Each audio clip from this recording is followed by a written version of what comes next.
ahead and record. Awesome. So welcome everyone. My name is Melissa Wong. I am the clinic director at Markham Pelvic Health, and I am one of 5 pelvic floor physiotherapists at the clinic as well. I'm so glad you guys are all able to join us here today on a lovely Saturday morning. I hope you guys, this will be a great kickoff to your weekend coming up. And what I would love to do is I would love to introduce you to Alana, and she's going to be running our mental wellness and motherhood chat today. So Alana is a registered psychotherapist at the clinic. She sees clients in person and virtually.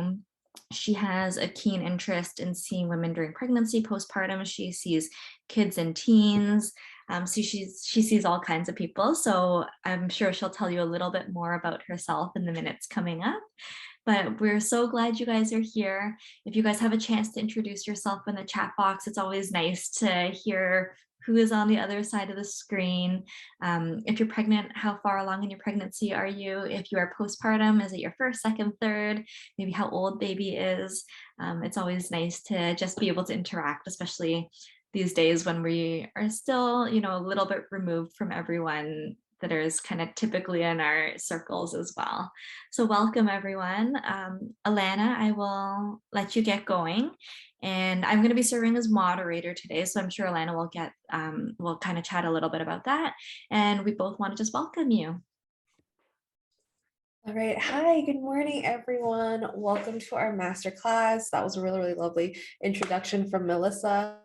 So as Melissa mentioned, she's going to be our moderator today. So if you all can kindly type out your questions in the chat box, Melissa is going to be monitoring and she'll be asking me throughout the presentation. She'll just kind of gently stop me here and there to ask me any questions that you might have, and then I will take a few moments to answer them.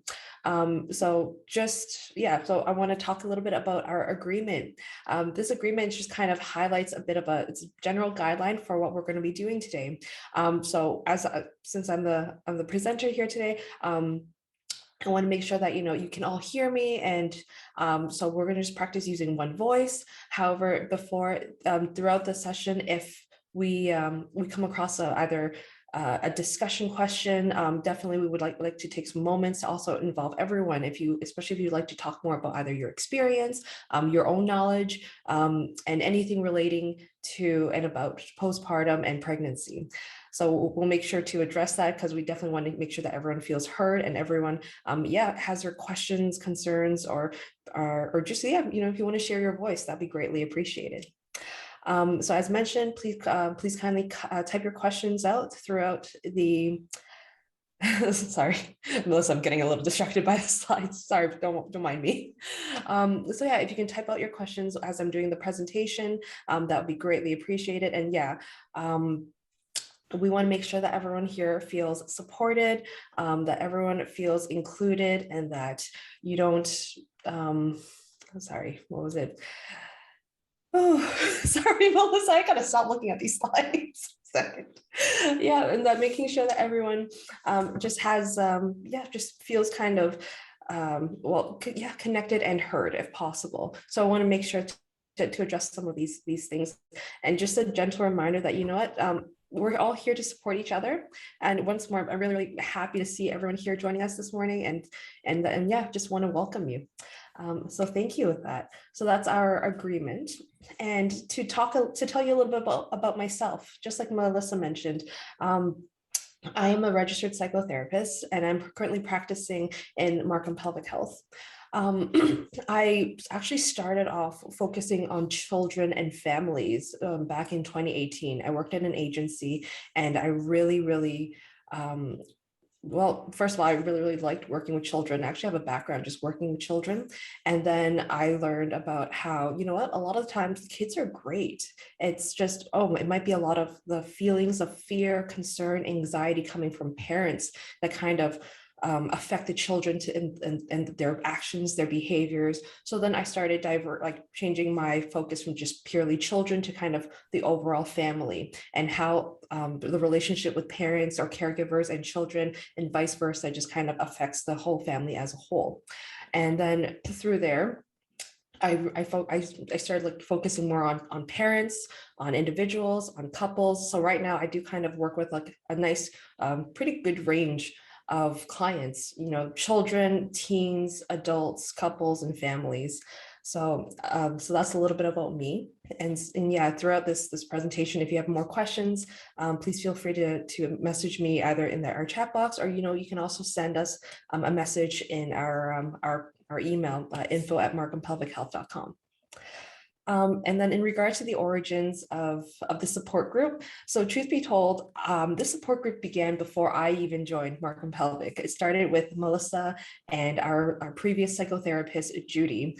I personally wanted to continue this group because I see not only a benefit, but also how a lot of parents, children are currently affected by COVID. So I wanted to pass on give the floor to Melissa to talk a little bit more about the origins. So Melissa, go ahead. Yeah, so it's actually really interesting how the group started. I've been working in pelvic health for a number of years now, probably close to a decade now, which kind of dates me a little bit or ages me.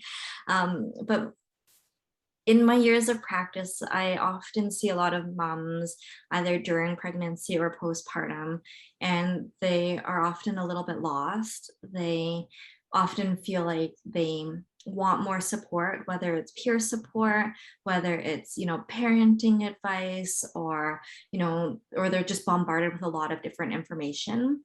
And it's a really vulnerable time for a lot of us. And I kind of say us as in like women collectively. I have a 17-month at home now. So it's been very interesting for me going through pregnancy myself and postpartum and everything. But that's kind of where the group kind of came about, just from a need, from just seeing lots of women over the years kind of express that they would want more support and more peer support, not necessarily parental support, not necessarily friends, but other people that are going through similar experiences as themselves. So that's kind of where the group started. It started in 2018, and we had run the group. We were running it in the clinic actually at that point. So it was really nice because we were all got to sit together in a room. It was really quite cozy. But then of course COVID hit, and we were not able to continue it in person. So since then, in the early days, we tried to run it virtually, but I think at that point everyone was kind of going through their own journeys. So we did not actually get a chance to run it virtually. And more recently, Alana and I have been able to host this virtually, and we gained a lot of insight to, you know, what works well, what doesn't necessarily work well. So we're really looking forward to being able to launch this virtually, with the expectation that hopefully one day in the future we'll be able to run this in person again. So we're really excited. Again, people are telling us that these are the things that they want, these are the things that they're yearning for. So we're really excited to have you guys here today.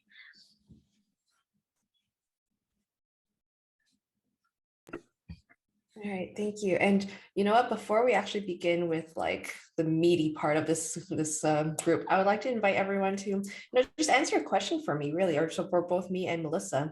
What are you hoping to gain through this masterclass, through this program overall? So if you can take a few seconds to give us an idea, that'd be greatly appreciated.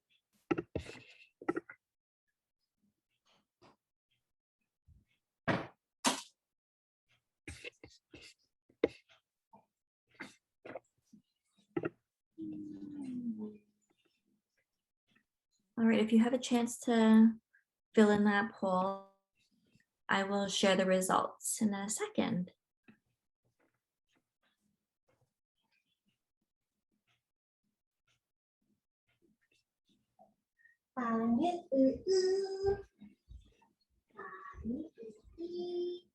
Okay. So all the above, and so because I can't see the percentage, I mean who answered what, I can see like, yeah, I guess majority I'm gonna go with because it says all the above, are hoping to learn through about pregnancy, postpartum, to look for some support from other mothers and how to navigate the first year as mom. Yeah, awesome. Thank you very much for taking a moment to answer that. Okay. Let's see. So just to give you an idea, by participating, by joining our support group, basically by the end of the 6 weeks, we'll develop strategies to help equip you mentally and physically for the challenges of being a new parent. We will help you identify and practice communicating your needs, as we find that, it's kind of hard, even as adults, let alone children, but as adults, just to communicate effectively, essentially, not just with your partner, but, your family members, people that you feel close to.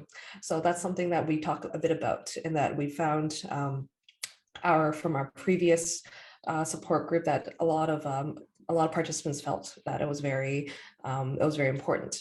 So as well as learning strategies to emotionally regulate stress, anxiety, and panic, understanding the importance of setting boundaries for your mental well-being. So I don't know about you all, but I, for a while, have been trying to practice, and still practicing, how to set boundaries, just because the idea of setting boundaries can feel very, very foreign for a lot of us. So that's also something that we also touch on. And in addition, we want to help you all develop self-care strategies that work for you and that feels good for you. So yeah, that's kind of some of the ideas that we hope that you can all gain by the end of the 6 weeks. And then in addition, so just to give you a more of an outline of what these 6 weeks look like. So the first week of our group, we talk about understanding mental health and well-being. So it's talking about how our brain shifts and changes when we become pregnant, and then after having a baby. And then as a result of all these shifts and change, we want to talk about how do you cope with it? How do you find relaxation? How do you kind of decompress, essentially? How do you feel a-okay with all these changes going on? Because let's be honest, easier said than done. So that's a bit of a little bit of a breakdown of some of the things that we'll talk about for week 1. Week 2, we'll talk about exploring stress and burnout.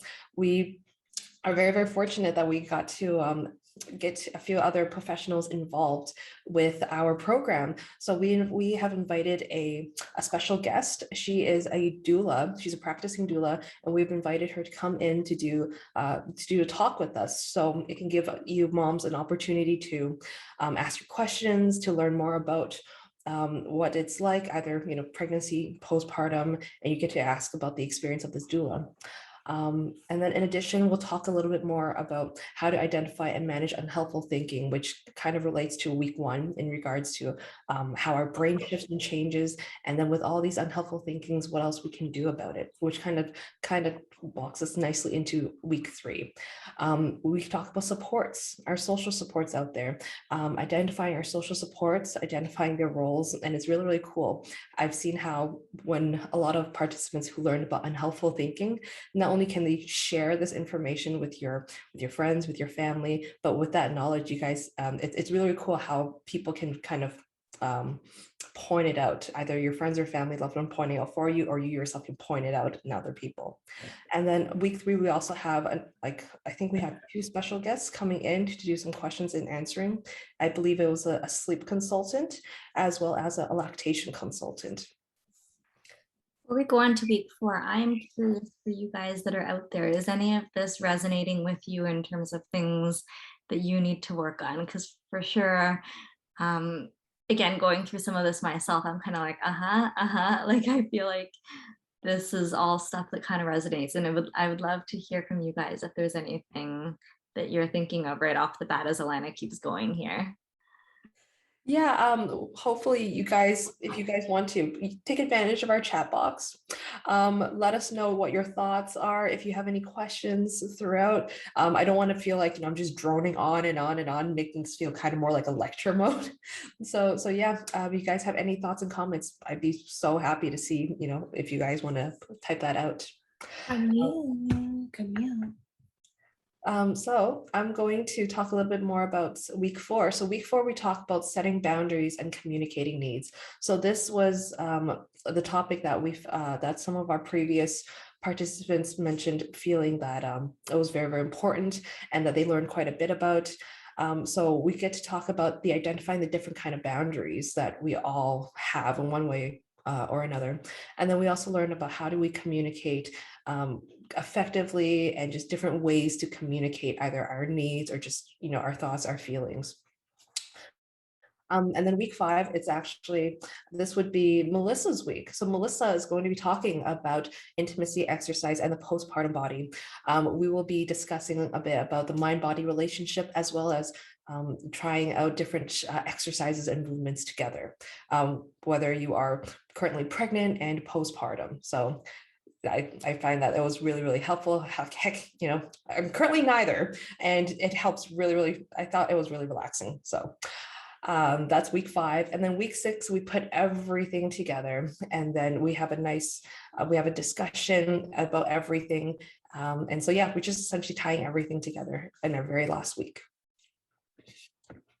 So let's talk a little bit more about anxiety and how it affects pregnancy and postpartum. So as I mentioned in my little introduction, I like to focus more on talking about individuals, teens, couples, families. And one of the things I find so clearly evident is anxiety is something that we all experience. So just to give you a bit more of an idea, anxiety happens to 1 in 3 women. All right. At some point in your life, you'll experience anxiety. I want to talk a little bit more about anxiety and just letting you know how it's actually a natural response in our body. What happens is when we experience changes, when we feel, kind of afraid of the unknown, that's kind of how anxiety happens. Anxiety is essentially the fear of the unknown, and our body goes into this fight, flight, freeze mode. All right. So I'm going to talk a little bit about the brain, about anxiety, and then how it connects to pregnancy and postpartum. So please bear with me. So to tell you a little bit about the brain. So imagine that this is the brain. Okay. This part here is your prefrontal cortex, which is located right up here, this part of the brain. This part of the brain helps you with your organization, task management. It helps you with regulating your emotions. So what happens is if we experience stress, fear, anger, just overwhelming emotions, what happens is our prefrontal cortex, it goes offline. We call this flipping the lid. So once this is offline, this part comes online. This is your amygdala. Now the amygdala is kind of located like deeper inside of our brain here in the back. This is also called the caveman part of the brain, because back then in the caveman days, you see a saber-toothed tiger, you either fight it, you run away from it, or you stand so still in hopes that it doesn't see you, and therefore you survive another day. Now, this is part of the, as I mentioned, the fight, flight, freeze response. And truthfully, you see, like, because we don't have saber-toothed tigers these days, ever since they became extinct, what happens instead is that we still react in our fight, flight, freeze mode. So you might see this either with children around you, heck, even with, yourself, with fellow adults. You become so overwhelmed and you're yelling, you're crying, or suddenly you become so tongue-tied, like you just feel like you can't say anything, but your head is like racing with thoughts and feelings and emotions. So what's going on is that we are currently feeling overwhelmed because, again, our prefrontal cortex is offline. So what we want to do is help ourselves, train ourselves, find ways to help us relax, because the more calm we are, that's what's going on is our prefrontal cortex comes back online. And once it's online, heck, I've heard a lot of people said before, oh my gosh, I shouldn't have said that, or I wish I said this instead, or I could have reacted in a different way. With all these kind of thoughts and ideas that come back once our prefrontal cortex is online. And yeah, part of this is just to help you recognize that we all do this, and then therefore whatever coping strategy you have, it's recognizing which is most effective, and it's how do we utilize it in such a way that we not only recognize that, oh no, my goodness, my prefrontal cortex it's offline right now, I'm reacting in my survival mode. Okay, I need to relax, calm down, come back online, and therefore continue what it is I need to do. So with that in mind, just to give you, so that's a bit about the brain, about how anxiety affects us. I want to tell you a little bit more about, how normal it is to see anxiety happening, not only before having baby, but after having baby. So once you become pregnant, approximately 6% of women who are pregnant are affected with anxiety, and then 10% of women postpartum develop anxiety. So to give you some more idea about this, about 10% of women experience depression in pregnancy. So there's a bit of this comorbidity rate where anxiety and depression kind of goes hand in hand. I will explain a little bit more about why that happens and how that happens. But just to give you a bit more of this outline, about 10% as well as non-birth parents. So your fellow partner, your caregiver who's also taking care of baby, they can also experience postpartum depression. Which a lot of people will be like, how, why? Because they never had the baby themselves. Well, it's the overall experience because of how change affects not only like the new mom, but how change can also affect the partner. And as I mentioned, with anxiety is a fear of the unknown. When it comes to change, it's part of the unknown, and therefore it can definitely have a huge and deep impact in our overall sense of self and our mental health. As I mentioned before, of how COVID has kind of impacted a lot of pregnant and postpartum women, I found this research, and just to kind of put it, include in our slide here today, about a significant increase in self-reported levels of depression, anxiety, and substantial reduction in physical activity in pregnant women was recorded before and during COVID-19 pandemic. The numbers, oh goodness.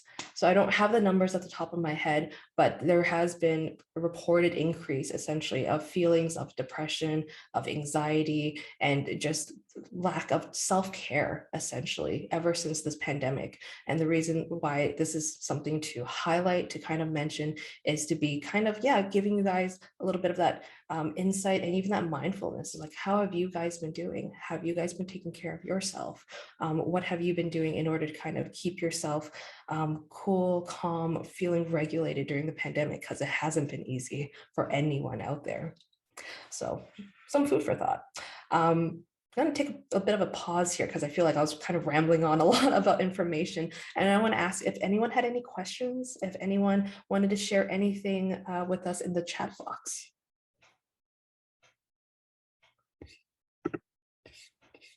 I'm not currently seeing any questions. If people do have questions, pop them in the chat box and I will interrupt Alana as we go through to make sure she is able to answer them live while we're going through this all.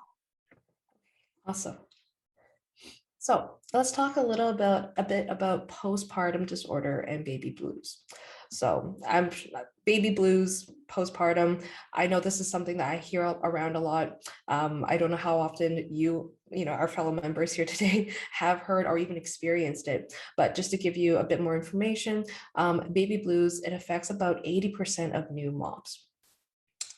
And then to experience it during the first 2 weeks after baby's birth, again, it's something that happens because there's a shift and change not only in your body, in your hormones, in your brain. So there's so many changes that sometimes people find it so hard to kind of, regulate, get back in touch with your body. And so as a result, feeling intense emotions and symptoms essentially of depression, we can kind of see that and classify that partly as baby blues. It is definitely an adjustment period, and it can be resolved without medical assistance. So after you have the baby, during this period, you can talk to your doctor, you can talk to your friends, you can talk to families. You don't necessarily you may not necessarily need to see either a psychologist, a psychiatrist, anything more intensely. You might not even need to take medication essentially before these symptoms to just kind of essentially disappear and leave. However, the difference is from baby blues to postpartum disorder. Postpartum disorder is something that affects about 15% of women. And then it can appear days, even months after having the baby, and it can last for many weeks or months. So with postpartum disorder, it's essentially something that's a little bit more longer lasting, whether it's because, again, after the changes, when we don't have either the right coping tools, we don't have we don't have enough of that support. We feel that things like these symptoms are long lasting. It can also be like due to biological and or genetic factors.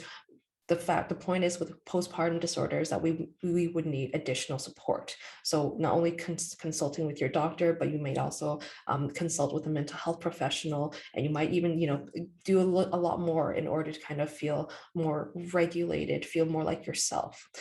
It's not to say that just because if you experience one or the other, that it's one or the other is worse, or the person is worse off. It's not saying that. It's just saying that, what, just be a little bit more mindful, and that to one degree or another, we all experience some form of depressive episode, depressive symptoms, and it's just about asking up for a little bit more support, rechecking yourself, your boundaries, who is in your support group, and how do we gain that support. And it's just, it's helping yourself in order to feel the way you feel good, to be there for yourself, be there for your partner, be there for your baby.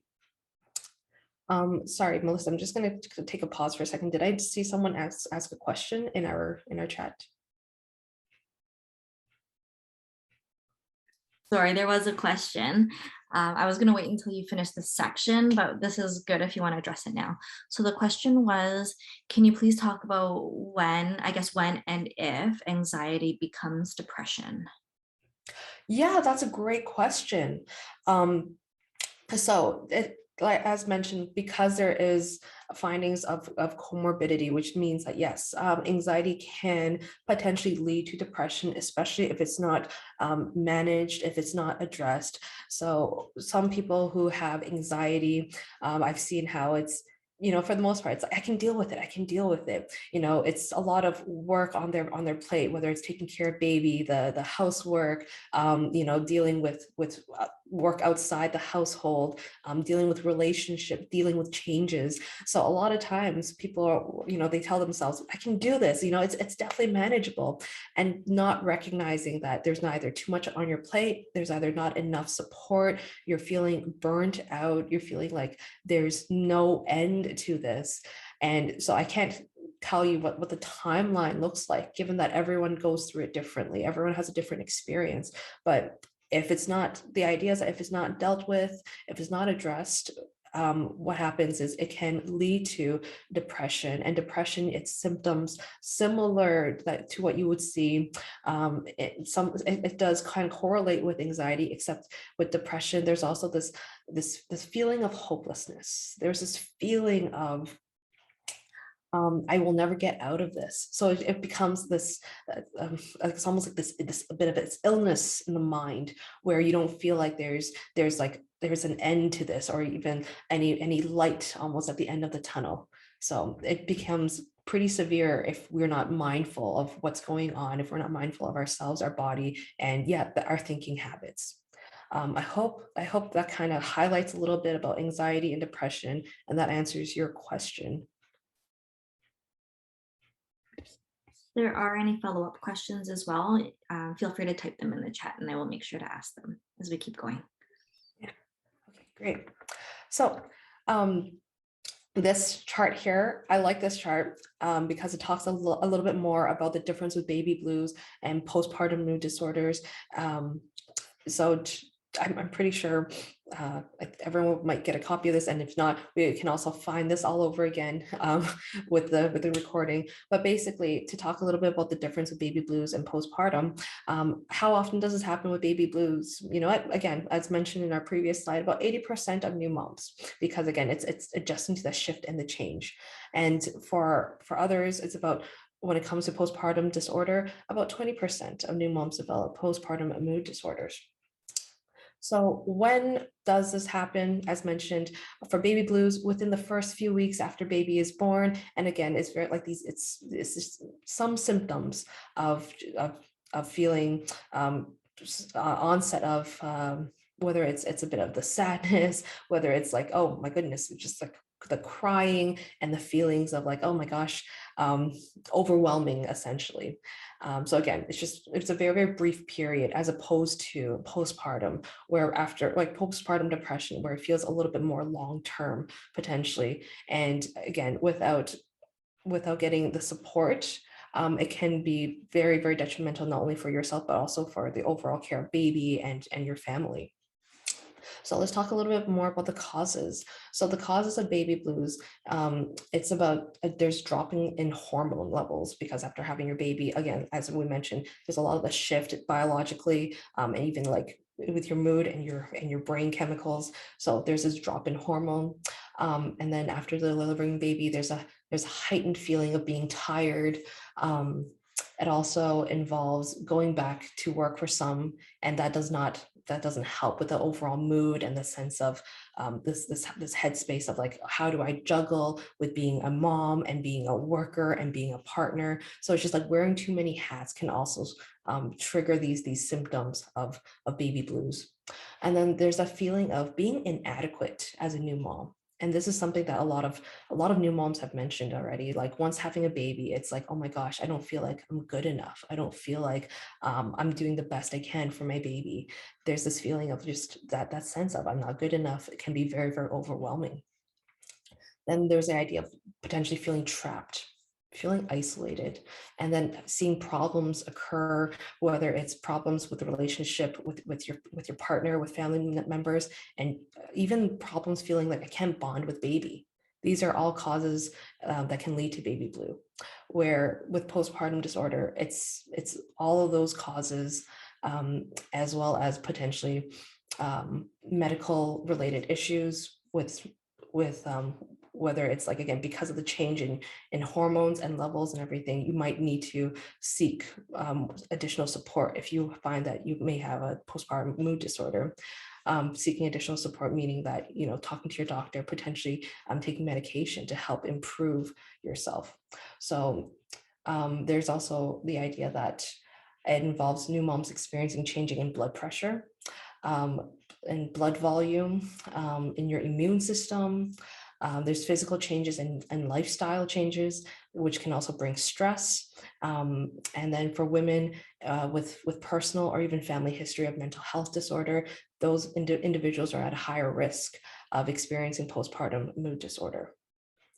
So as kind of mentioned, and you know what, please include this in the chat box if you relate to any of these, if any of these kind of things worry you. Like, we're here to just kind of talk and yeah, kind of be here for one another. So feel free to use our chat box as I keep going, because I'm going to talk a little about the symptoms. And so symptoms involve, you know, mood swings, anxiety, irritability, insomnia, crying, nervousness, and just feeling this general unhappiness, which again, these are symptoms under baby blues and they last for a few weeks. So some of these symptoms are also experienced in postpartum mood disorder, in addition to feeling like seeing a change in your sleep, seeing changes in your appetite, in your energy levels, in your ability to focus, seeing like feeling more nauseous, perhaps that sense of helplessness, that hopelessness, which we kind of touched on a bit when it comes to depressive symptoms, experiencing anxiety and panic attacks, intrusive or repeating thoughts. Some of these intrusive thoughts may also be, I'm not good enough, like I don't see an end to any of this. I'm struggling with connecting and no one is here for me. So these are some of these intrusive thoughts I've personally heard as well from the experience of other new moms. And then the idea of like, I cannot, or there's this inability to care for yourself or for the baby. So these are some more of these symptoms under postpartum mood disorder.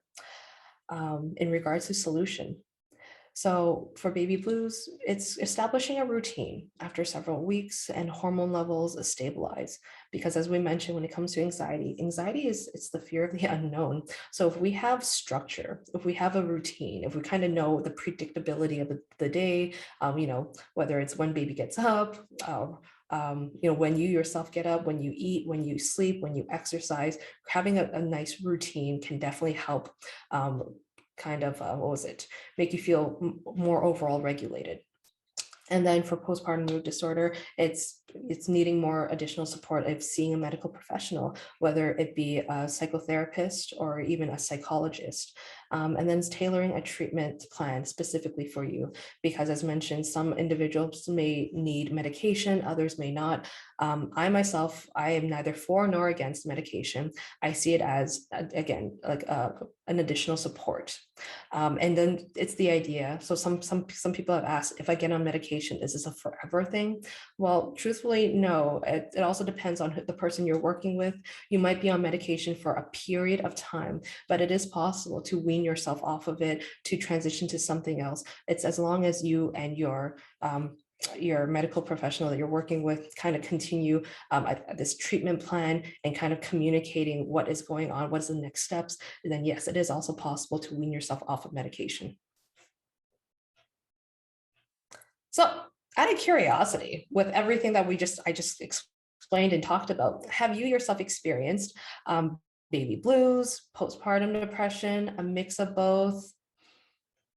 And then there's another part of the question is, what has helped you in managing baby blues and or postpartum depression? So this is something I'm kind of curious about, if you can take a few seconds.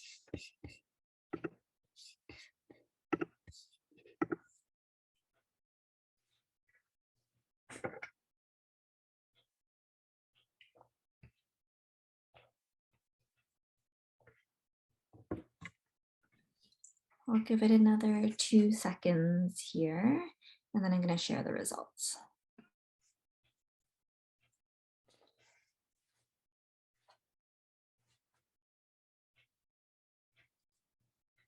Okay.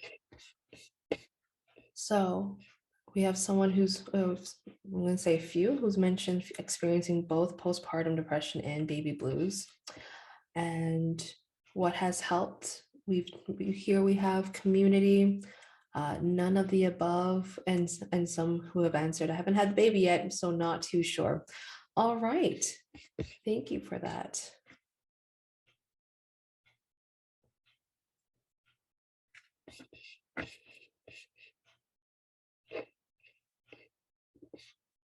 Are you guys able to see the slides still or no?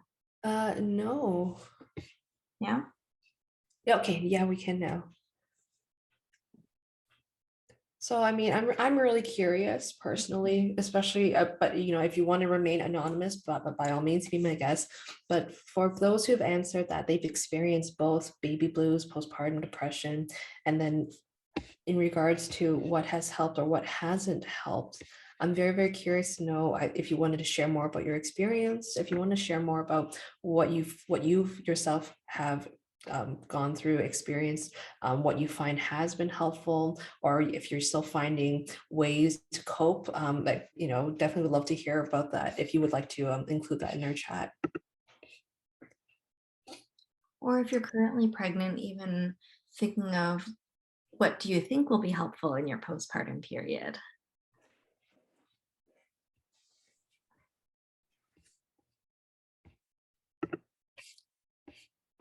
So this is where I guess it kind of goes into the question I just asked. Let's talk some strategies. So I want to invite you, either if you want to type it out on the chat or even unmute yourself. I want to have a bit of a chat with you all about what have you heard, learned about in regards to what's been helping you in managing baby blues, postpartum depression, or if you've heard about it either from other people. I want to take some minutes to hear what you have to say about it. So again, if you want to type it in the chat or if you want to mute yourself, please be my guest. So we have a comment here from Kimia saying that knowing that you're not alone and other women go through this really helped me to deal with it. That's great. I'm really glad to hear that, Kimia. And other women are going through it. Yeah.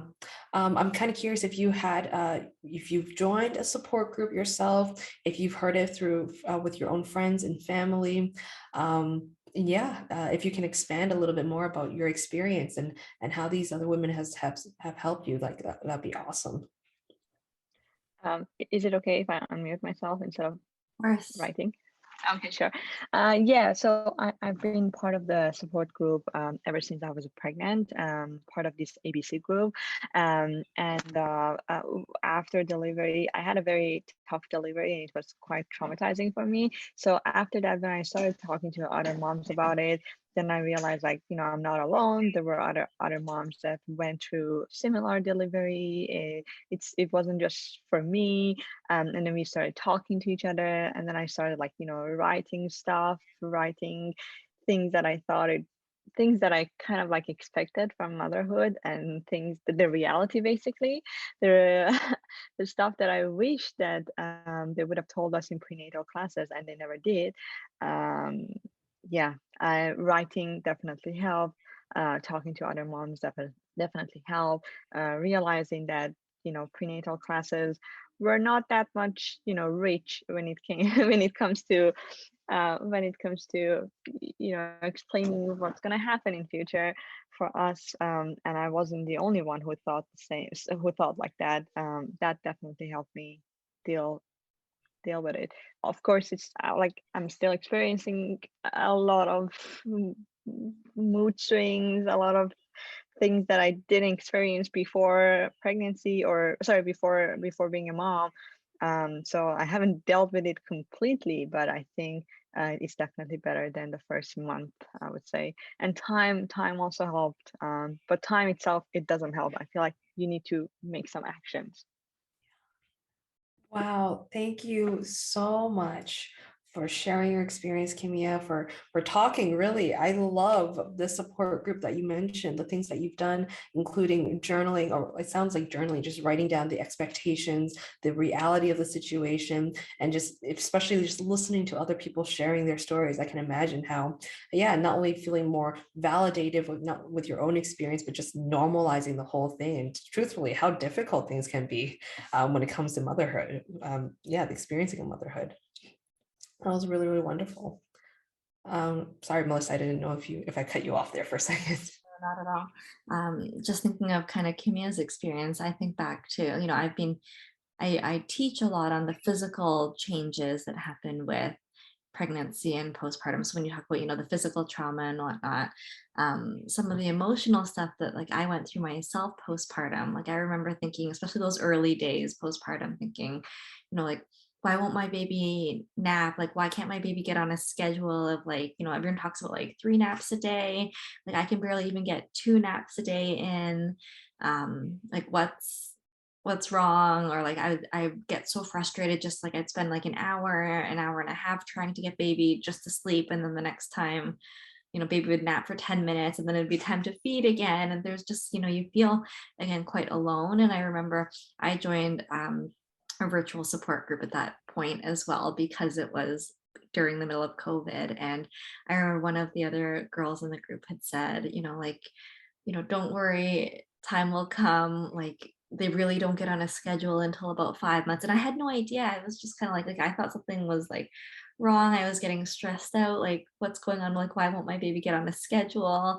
And like just hearing that too, I was kind of like, oh, this makes me feel a lot better. And then when the 5 months came along, I was like, okay, this like it is much better. But of course, like as you go through postpartum, there's always different challenges that come up. And so I think even just having that toolkit of, you know, just being fluid and kind of going with the flow, I think was also very helpful for me, kind of navigating my own postpartum experience. Yeah, I'm just, I want to, so again, thank you so much for sharing your experience, Kimia. And oh my gosh, your baby is so cute. Just want to send a gentle invite if anyone else would also like to share your thoughts, share your questions via the chat box, or if you would like to unmute yourself. Yeah, I would definitely love to hear from our other participants here today. Or even if I know a few of you are still pregnant, so if you want to talk about either your concerns or things that we discussed about today in general that you might be thinking about, you have questions about, yeah, I would like to invite you as well to either ask your questions or share share any thoughts or comments. I'm curious, for those of you who are currently pregnant, are there, and Alana kind of alluded to this as well, are there things that you are worried about when we talk about postpartum and we talk about, you know, mental health in that postpartum period? What is on the top of your mind to prepare for, or that you want to maybe pay more attention to?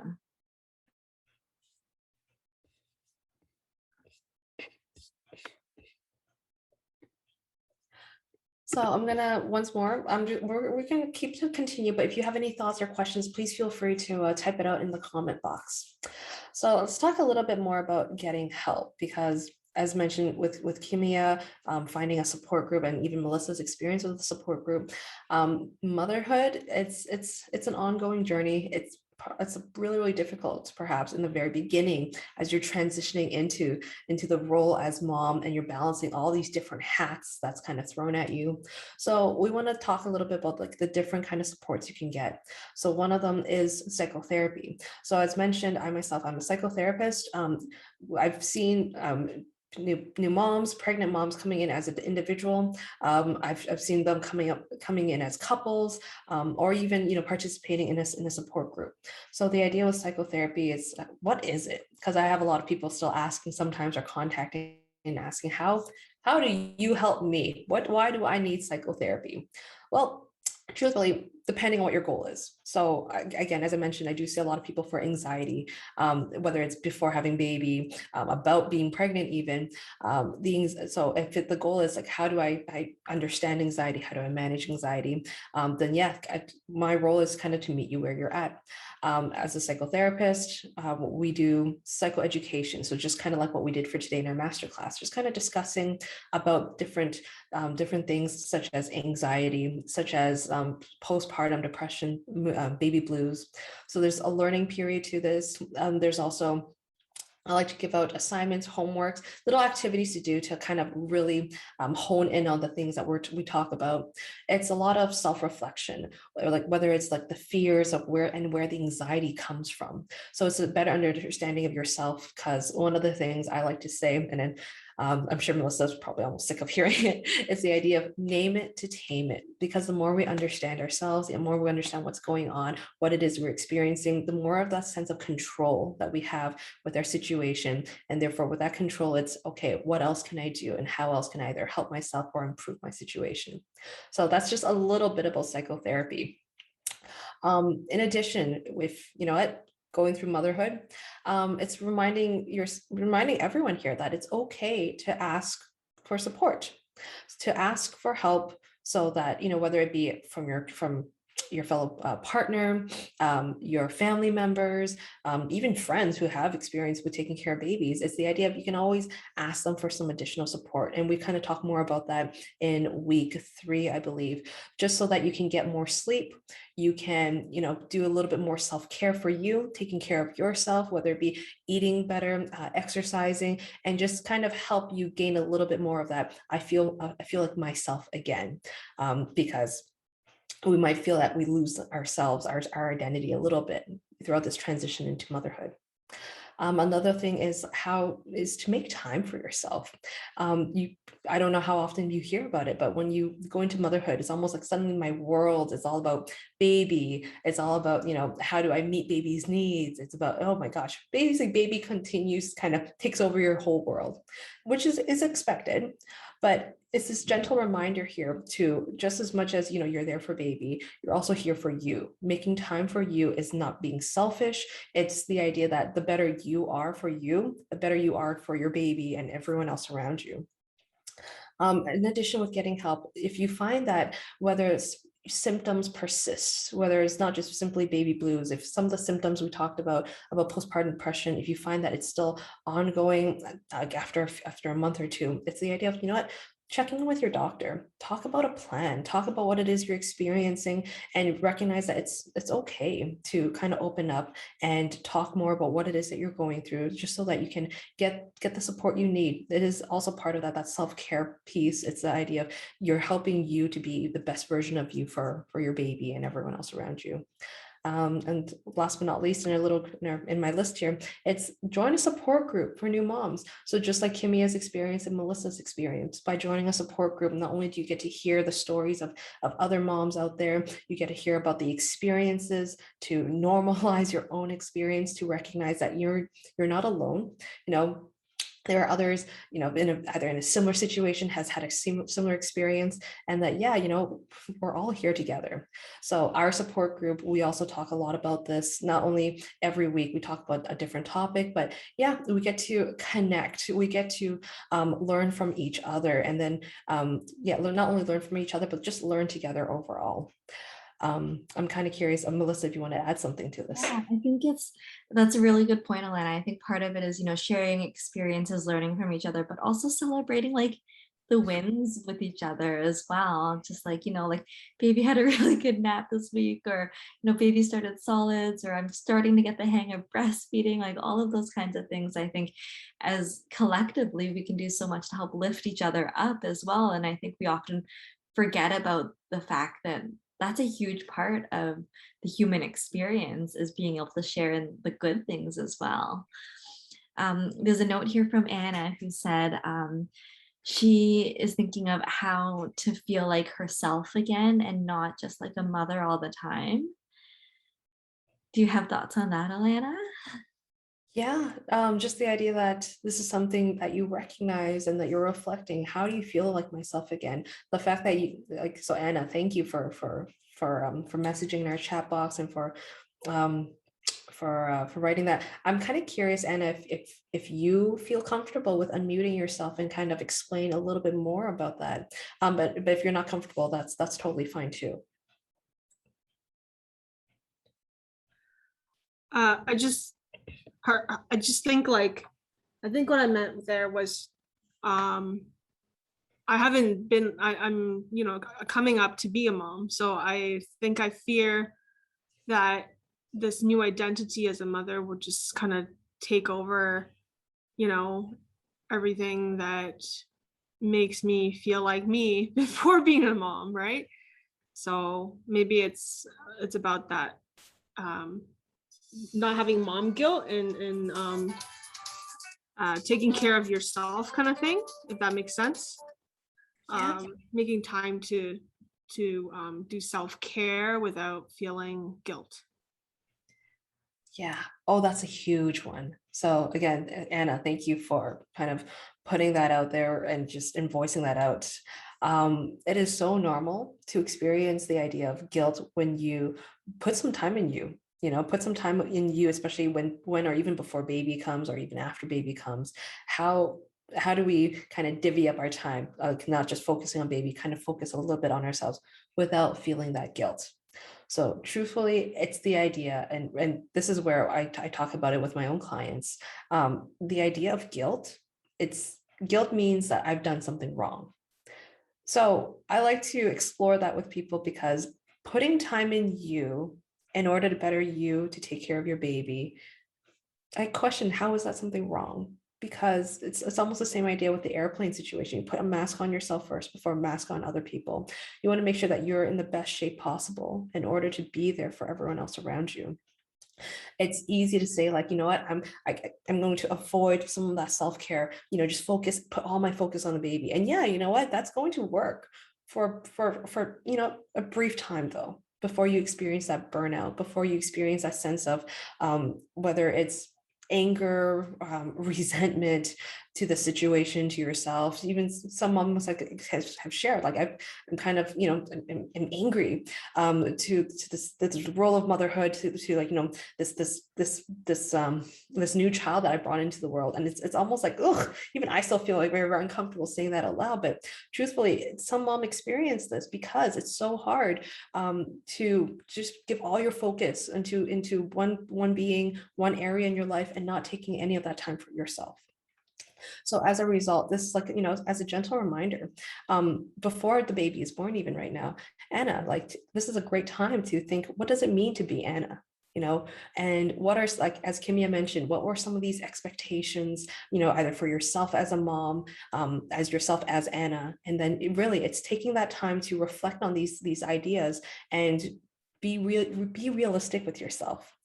There's no such thing as perfect parents. Okay, we can be just good enough parents, and that's really what all children need. Truthfully, it's the idea that you're there for them, that they know that you love them, and that you're going to always be there for them, really, it's very, very simple, but we lose that because we're just so overwhelmed, because there's so many things going on and all these transitions happening. And that's totally fine too, recognizing this. Sorry, I know I went on a bit of a oof, speech there. So sorry, did you have any other questions? Did someone want to say something? Kimia to unmute, and I think she had something that she wanted to add.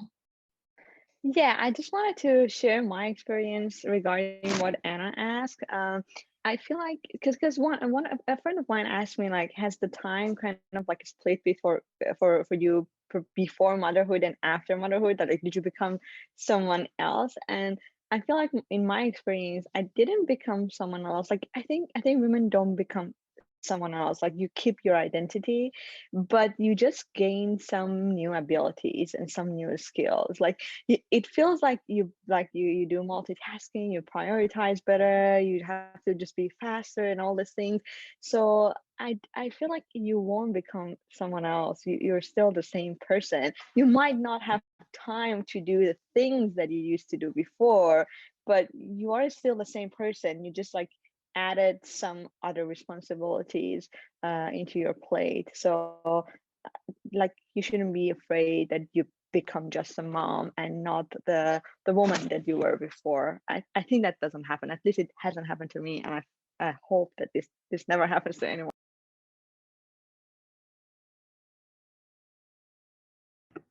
Thank you, Kimia.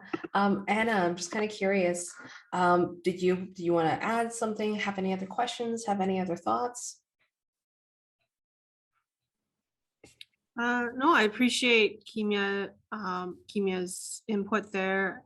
That's a good like way to reframe your mind. And also what Alana said about yeah, I think it's just like making sure that I keep my mindset straight, that like just because I'm, sometimes I put some time aside for myself in the future, like it doesn't actually mean I'm a bad mother or whatever.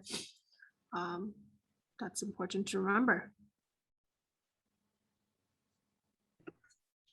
Yeah, thank you. Thank you for sharing that, Anna. Nice reflections. I also see one question as well from Chi. Is the support group more structured or spontaneous? I would say it's pretty structured. Every week we have a topic that we will go through, and then it kind of connects and leads to the next week. I'm sorry, Melissa, I don't know if there's anything else you want to add to that, or Yeah, so when you're signing up, so I guess the question in my take is that can you just come for a certain, like, can you come spontaneously? So the sign up is for a 6-week program, because the concepts go through each week. And then that way everyone can kind of get to know each other a lot better. And we really have an opportunity to really develop like some strong bonds and ideally some strong friendships, and that really nice strong support group going forward, where you don't necessarily get that if you're just kind of joining in here and there. But we'll probably go into that in a little bit more detail when we talk about the group as well. So it is a paid program. I'm seeing this from Kimia as well, and we'll go into the details of that. Alana, are we okay if we keep going? Okay, great. So here we go.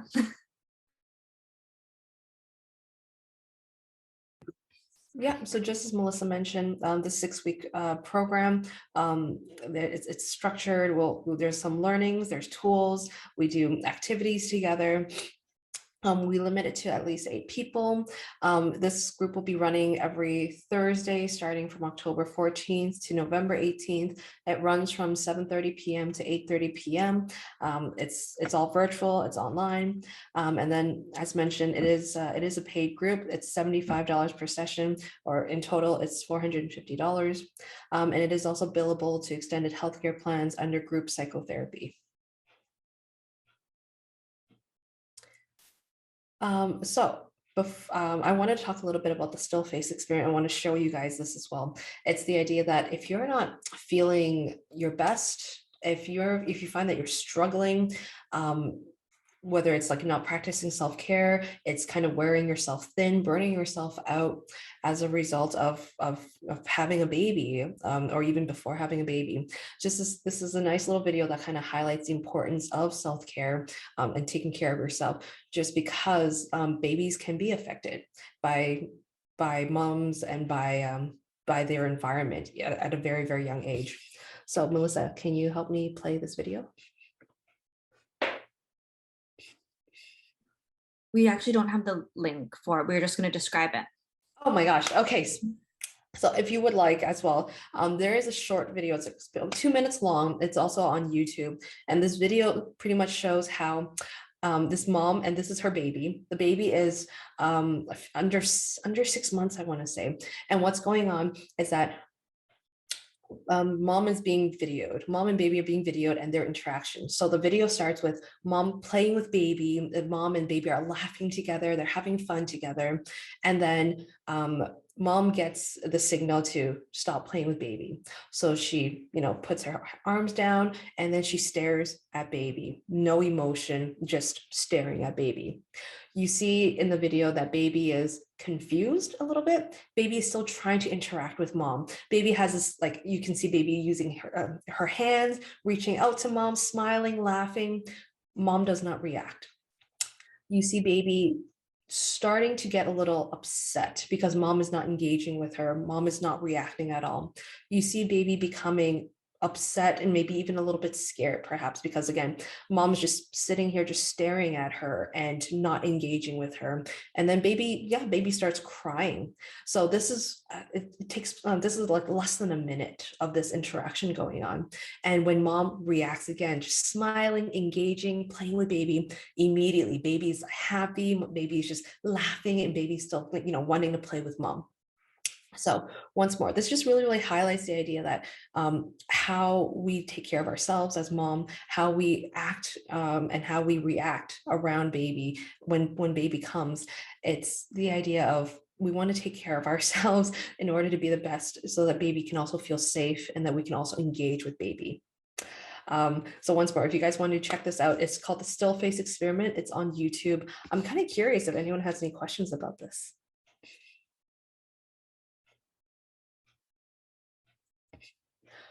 All right then. So yeah. Before we end our group today, I just wanted to talk a little bit about this quote here. This quote it says, "I can't change the direction of the wind, but I can adjust my sails to always reach my destination." I really, really like this quote because it's another way to kind of reflect about motherhood, truthfully. Motherhood will kind of come at you. And then rather than fighting against it, it's almost like this wind of change kind of thing coming at you. And rather than fighting it and trying to maintain either the status quo before we had baby, before the change happened at all, it's the idea of how do we adjust that mindset? How do we adjust it? Just like adjusting your sails to kind of just go with the flow of things and just kind of the idea of just like, let's stop fighting. Let's learn to adjust and be another version of ourselves. So just like Kimia mentioned, I really like how you said you don't really lose your identity, but you kind of gain more skills and you kind of become like either a faster, more efficient version of yourself prior to having a baby. So I thought that was really great. So thank you again, Kimia, for sharing that with us. Awesome. So that is it for our slides. If you guys do have any questions for Alana about any of the information that she presented, feel free to email us at info@markhampelvichealth.com, and we'd be happy to pass that information on to her. You can also visit the website as well. We're on Instagram, we're on Facebook. So if you guys do have a chance, we're quite active on those platforms. So if you guys do have any questions, we'd love to hear from you. I would love to invite you guys to join our 6-week session then. So we're really excited about that. Alana had alluded to it before. I'm just going to go back to that slide. So just so you guys have all the details, it is happening on Thursday evenings. We've purposefully done this on a weekday evening. If you are currently pregnant, this is generally after when you guys are done work. So you guys are able to join hopefully freely in the evening. If you guys are at home with the baby, in many cases, the partner is generally home. If you do have a partner, baby might be asleep at that point as well. So it should be an easier time for you guys to be able to join us and to really make that time for yourself as well. So we've really tried to make it at a convenient time for many of you. And we max out at 8 people. So I think Alana had mentioned that we a minimum of 8 people, but it's actually maxed out at 8 people. So we would love to keep it in a small group setting so we can really keep everyone well engaged, so that there is a sharing environment as well. And as Alana mentioned, there is preset content that we run through, so very similar to today.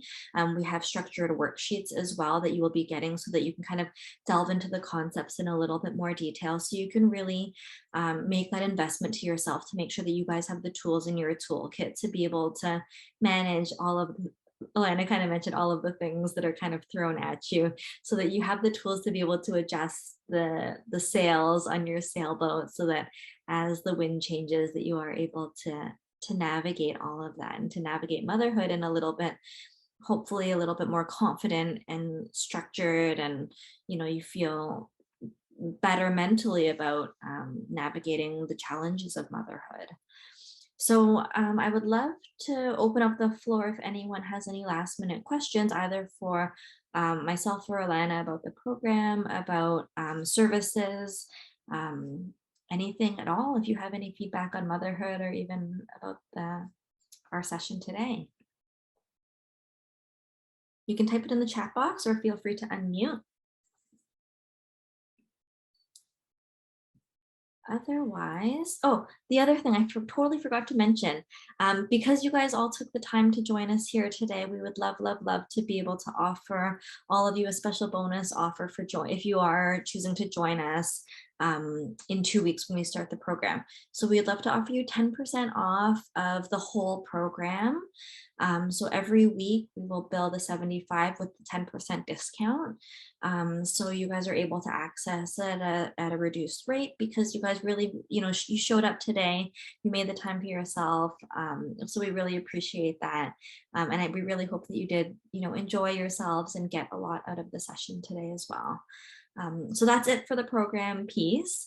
We love to hear from you guys. If you are interested in registering, the registration, you can register online on our online booking page.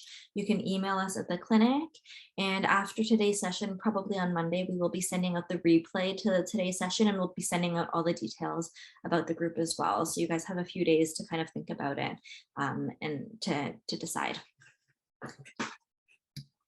Awesome. Yeah, thank you all for attending our masterclass this Saturday. And I hope you guys have a great weekend. Let us know if you have any questions, send us an email. Absolutely. Have a great weekend, everyone. Enjoy the beautiful weather. Bye.